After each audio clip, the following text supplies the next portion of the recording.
এদিক থেকে গুফা থেকে প্রতিদিন চিঠি আসতে লাগলো ইমাম হুসাইন রাদিয়াল্লাহু তাআলা আনহুর কাছে। হুজুর, আপনি কুফাতে চলে আসুন।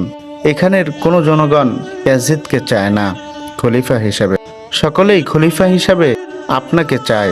আপনি খলিফা হওয়ার বেশি যোগ্য। আপনি আমাদের এখানে চলে আসুন। এখানে আপনার জন্য 1,00,000 সৈন্য রেডি আছে, শুধু আপনার অপেক্ষায়। আপনি আসেন।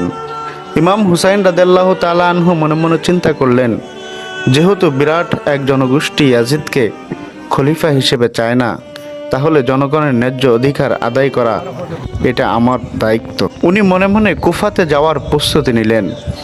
ইমাম হুসাইন রাদিয়াল্লাহু তাআলা আনহু যখন মদিনা থেকে রওনা করলেন, আব্দুল্লাহ বিন উমর রাদিয়াল্লাহু তাআলা আনহু পথ আগলে দাঁড়ালেন।